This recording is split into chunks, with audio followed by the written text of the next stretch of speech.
Vicepresidente de la Cámara asiste a cuenta pública de Fiscal Nacional. Respaldan a padres que deben pagar juicios para evitar que sus hijos reciban vacuna del papiloma humano. Moción beneficia a afiliadas a ISAPRES que se practiquen abortos por 3 causales en hospitales públicos. Aprueban proyecto que privilegia la disposición de aguas servidas tratadas para uso agrícola y minero. Sala aprobó proyecto que define derecho a protección de datos personales. Presidenta de la Cámara inaugura taller de control y prevención de la corrupción.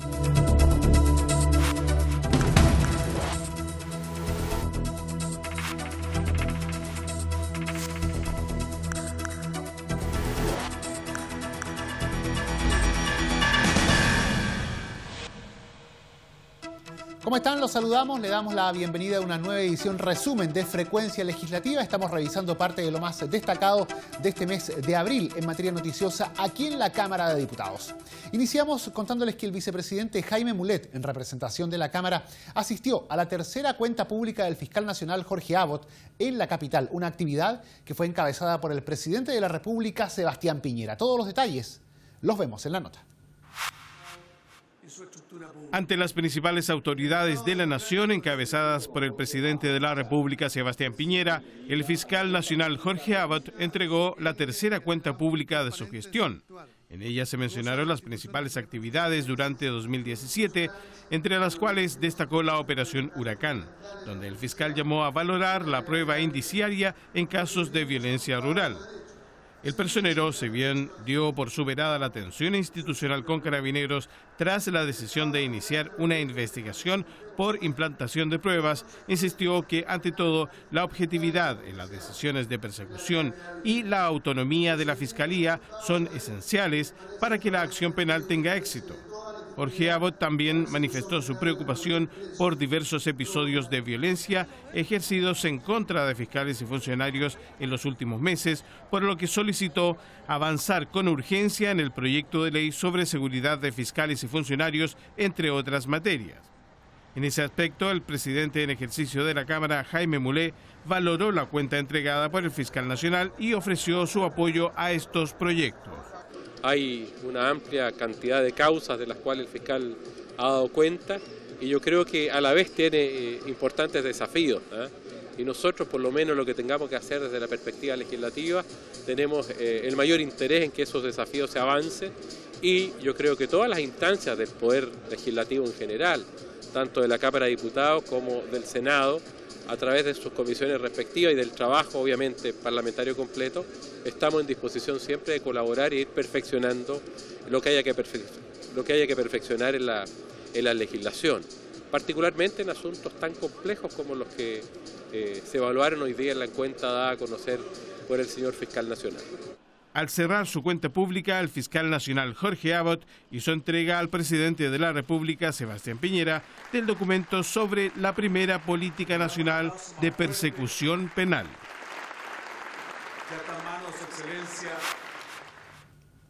Las diputadas Cristina Girardi y Marisela Santibáñez salieron en defensa de un grupo de padres que denunciaron al Consejo de Defensa del Estado por obligarlos a pagar 500.000 pesos por las costas de un proceso judicial en el cual buscaban evitar que sus hijos recibieran la vacuna del papiloma humano.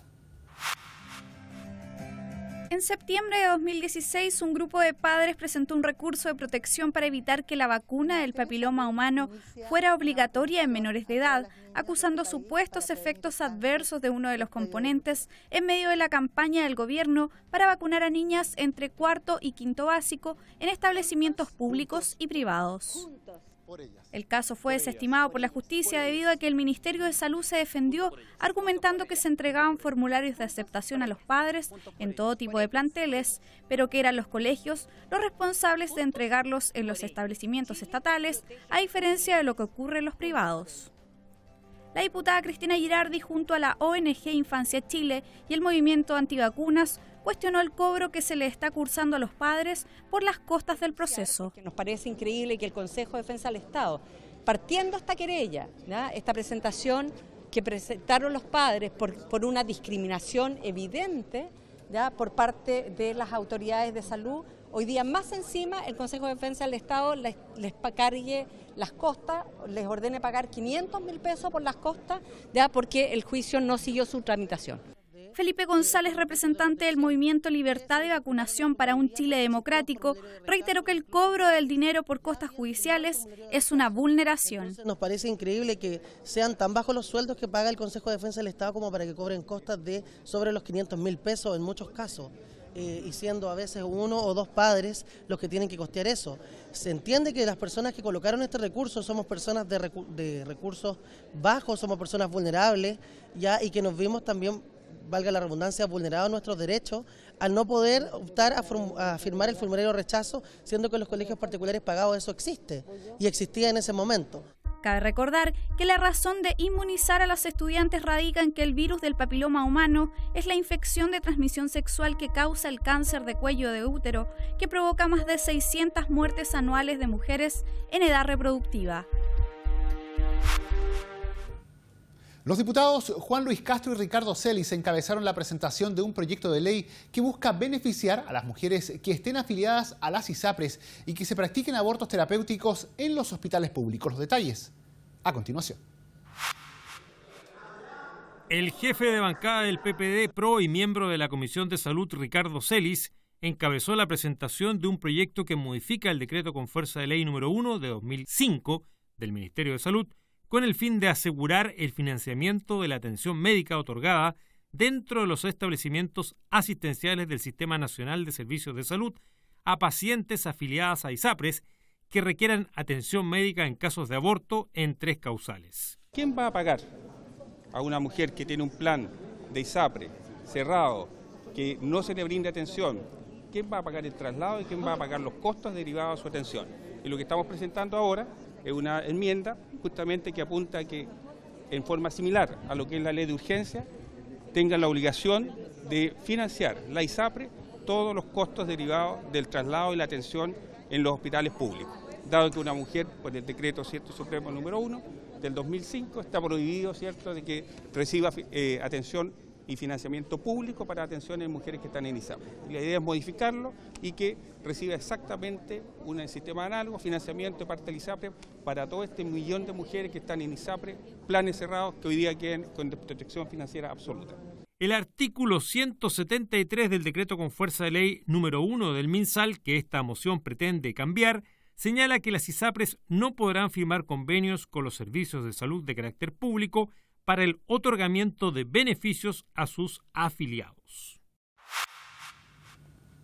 Y continuamos en esta edición resumen de Frecuencia Legislativa para contarles ahora que la Sala de la Cámara de Diputados aprobó el proyecto que modifica la Ley General de Servicios Sanitarios para privilegiar la disposición de las aguas servidas tratadas en actividades agrícolas y mineras. No obstante, la iniciativa deberá regresar a la Comisión de Recursos Hídricos, ya que fue objeto de indicaciones en su debate en sala. La idea matriz del proyecto es establecer por ley que el uso o destino de las aguas tratadas puede aportarse a los procesos de riego o de operaciones mineras a fin de optimizar el recurso hídrico, privilegiando el uso de este tipo de aguas para dichos efectos en vez de agua potable para el consumo humano. El texto añade que la disposición de este tipo de aguas se materializará mediante un convenio entre el peticionario y las organizaciones, instituciones o empresas beneficiarias, el que deberá presentarse junto con los demás antecedentes requeridos al momento de la solicitud de concesión. Este convenio deberá respetar y armonizarse con criterios de interés público y priorización de funciones y usos de los recursos hídricos que establezca la legislación en materia de aguas. En el debate en sala, donde el proyecto fue aprobado en general, los parlamentarios plantearon distintas posturas frente a la iniciativa, las que fueron traducidas en indicaciones en la línea de que este recurso también pueda ser ocupado, por ejemplo, para regar áreas verdes, parques o centros deportivos públicos, como detalló el diputado Sebastián Álvarez. El proyecto en sí es interesante desde el punto de vista que pone en la discusión el uso que les vamos a dar a estas aguas de uso sanitario. Pero el problema es que no considera, por ejemplo, otras industrias, otros sectores para el uso de estas aguas. Por ejemplo, podría ser para regar los jardines, las plazas, y de esa manera también contribuir a otras situaciones que también cuentan con escasez de recursos hídricos. También no se habla respecto a la compensación económica que se le debe dar a un usuario que hoy en día, por ejemplo, uno paga, ¿no es cierto?, por el agua que consume, pero también por el agua que egresa desde su casa. Entonces también, bueno, ¿cuál es la compensación económica para el usuario? Porque si no, la empresa estaría ganando por dos lados, primero por el usuario que paga, por el uso del agua y también por el sistema de alcantarillado, pero también la empresa estaría cobrando por esa agua a otros. Por lo tanto, también debería haber algún sistema de compensación para el usuario del agua domiciliaria. Y en esa mirada nosotros como bancada creemos que esta ley hay que mejorarla. En esta línea el diputado Jaime Naranjo valoró el proyecto, sin embargo remarcó que los costos de las plantas no pueden ser traspasados a los usuarios. Que si bien es cierto esto del uso de las aguas tratadas es un paso importante, tampoco es menos cierto que el tratamiento de las aguas, el uso de las aguas grises o bien la reforma al Código de Agua no puede escapar tampoco a estos requerimientos que requiere el mundo. Por cierto que hay ahí un problema con las plantas sanitarias que cada día están incrementando los costos y la pregunta es quién va terminalmente pagando esta transformación y este uso. Y indudablemente, por lo menos mi opinión y mi punto de vista, yo creo que eso tiene que ser las empresas sanitarias, las que deben pagar por este costo y no cargarlo a la cuenta de los ciudadanos comunes y corrientes. De este modo, la iniciativa, que pretende que la propia Ley General de Servicios Sanitarios establezca que las concesionarias privilegien el destino de las aguas tratadas a los cuerpos receptores artificiales para, por ejemplo, desarrollar actividades de riego, deberá nuevamente ser debatida en la Comisión de Recursos Hídricos con el fin de analizar las indicaciones presentadas en la sala. Y la Sala de la Cámara aprobó el proyecto que define el derecho a la protección de los datos personales. Legisladores de todos los sectores políticos expresaron su apoyo a esta reforma constitucional. Sin embargo, algunos manifestaron reparos que motivaron la presentación de indicaciones, un hecho que obligó a enviar esta propuesta de vuelta a la Comisión Técnica para su análisis en particular. Subsanar una carencia en materia institucional en torno a la protección de datos personales es el objetivo de la reforma constitucional que fuera aprobada por la Sala de la Cámara de Diputados con la unanimidad de 148 votos a favor y enviada para segundo informe a la Comisión de Constitución. La propuesta legal, hoy en segundo trámite legislativo, fue objeto de un amplio debate en el hemiciclo, con opiniones coincidentes entre los distintos sectores respecto a la necesidad de legislar en la materia, tal como ratificó la diputada Carmen Hertz. Los datos personales en nuestro país se encuentran extremadamente vulnerables. O sea, es posible, a través de distintas plataformas, infiltrarlos y utilizarlos indebidamente. Y tenemos el caso de Facebook, que recién, ¿no es cierto?, denunció que al menos 85 millones de usuarios, los datos de estos 85 millones habían sido filtrados. Tenemos, y hemos visto a nivel global, que por ejemplo, en el tema de las elecciones de Trump hubo interferencia de datos. Tenemos que, insisto, un poder emergente a través de las redes sociales, Twitter, Google, que en definitiva son un poder frente a los cuales los estados no han tomado las medidas adecuadas y que nuestros datos pueden servir o de plataforma comercial para determinados intereses o de vehículo ideológico o incluso ser usado en conflictos políticos y sociales. En concreto, la iniciativa reforma la Constitución Política de la República en lo relativo al respeto y protección a la vida privada y a la honra de la persona y su familia, agregando a dichos conceptos el derecho a la protección de sus datos personales y determinando que el tratamiento y protección de dichos antecedentes se efectuarán en la forma y condiciones que determine la ley.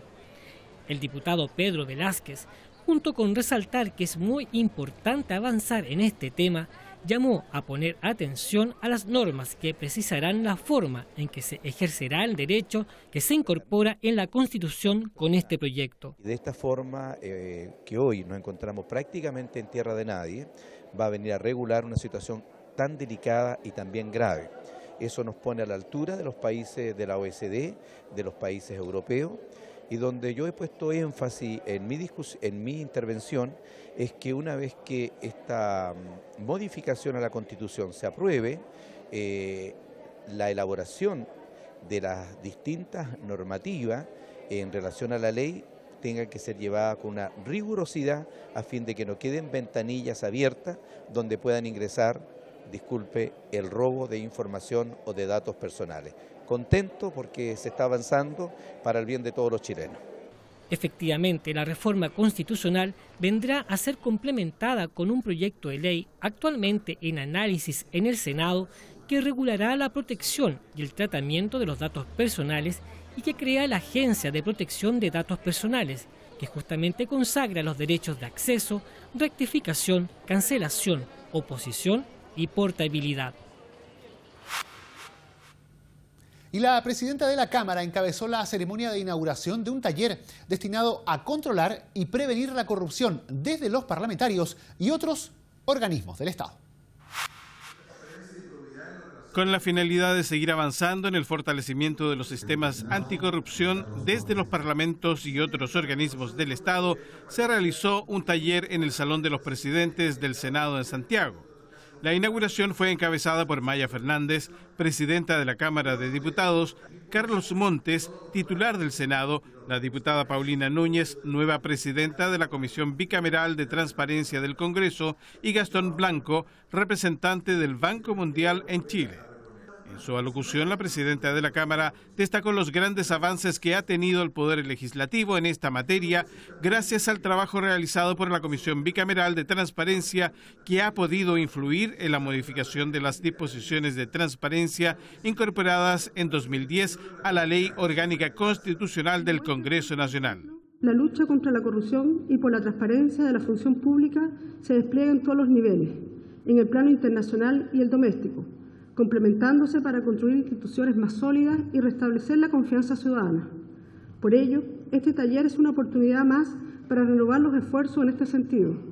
Estoy convencida que el trabajo que nos espera será intenso, pero también fructífero para el futuro de nuestras instituciones republicanas.